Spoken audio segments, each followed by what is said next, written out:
find summary justice by a military court wrong. I share the indignation voiced by our NATO allies in Europe, most of whom have withdrawn their ambassadors from Madrid in protest, and the Commission of the European Common Market, which has recommended that trade negotiations with Spain be suspended. I regret that our own government has been almost mute, or perhaps worse than mute. The reluctant utterances from the White House and the State Department have ducked the issue on the ground that it is an internal Spanish matter and that, after all, many nations impose death penalties. We all know, of course, why the administration is so reluctant to say anything to offend an aging dictator. We do not wish to jeopardize our negotiations for the renewal of agreements for the use of naval and air bases in Spain. With a fine disregard for public opinion, both here and in Western Europe, our Secretary of State was actively pursuing these negotiations directly with the Spanish Foreign Minister last week. We read in the Saturday newspapers that the Secretary has reached agreement in principle on a new accord. We do not know precisely what this one will cost the American taxpayer, but we read in the press that it may be as much as $750 million, 5 times more than the expiring agreement cost us.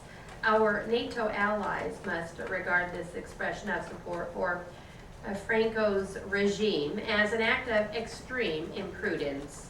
Now, the Spanish foreign minister has been quoted as describing this agreement as an affirmation of friendship at a moment of extraordinary importance. Extraordinary indeed. Now, this is another case of pragmatism at the expense of principle. I question that it can be justified as pragmatism. We and our European allies share the earnest hope that the successor government to the present dictatorship will make Spain a democracy worthy of membership in the Western family of nations. How are we going to deal with such a government if, right up to the last ditch, we continue to support anti-democratic forces? We must always end up on the wrong side. The history of the past 30 years is strewn with the wreckage of these decisions. China, Vietnam, Chile, and perhaps most aptly, Greece. Who can deny that our support to this regime encouraged the Greek military adventure in Cyprus, which has led us to today's impasse? Who can wonder that the Greek people see in our bases there, whose future is in doubt, a symbol of our kinship with a departed dictatorship? Mr. President, this matter is far too serious to escape the earnest attention of this body. The American people deserve an answer to the question, what is the rush? The 1970 base agreement expired on September 25. Under its terms, we have a year's grace within which to conclude another agreement.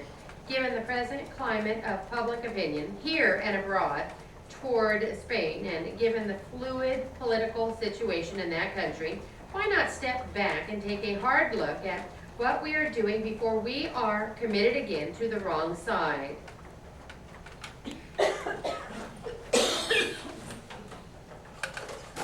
All right, next, 180.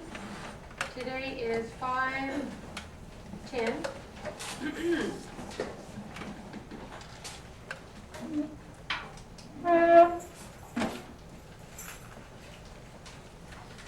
OPEC, O-P-E-C, all caps, no periods.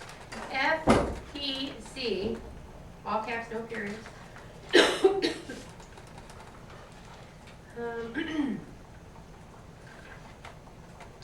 OPEC level, OPEC oil prices, Federal Power Commission, Joint Economic Committee, Budget Committee, Pearson-Benson, hyphenated, P-E-A-R-S-O-N, Benson, B-E-N-S-O-N, Project Independence.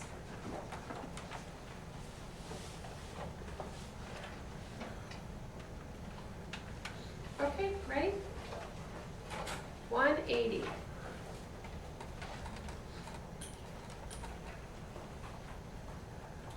Mr. President, these modifications are all, with several exceptions, of a technical and clarifying nature.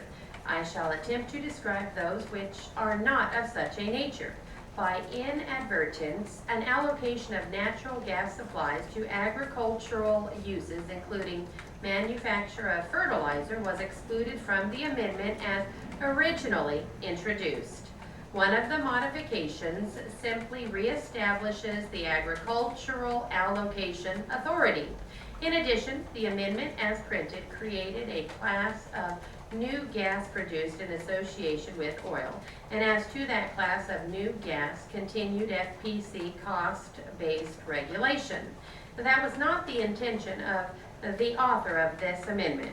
The intention, in fact, is to completely eliminate FPC regulation of all natural gas production that is based on historical costs in order to establish a simple, easily administered system for wellhead natural gas prices.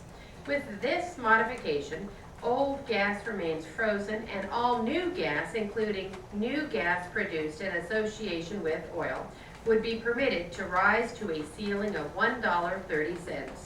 Thereafter, that ceiling would be indexed to the GNP deflator in order to accommodate production costs increased by inflation in the future. The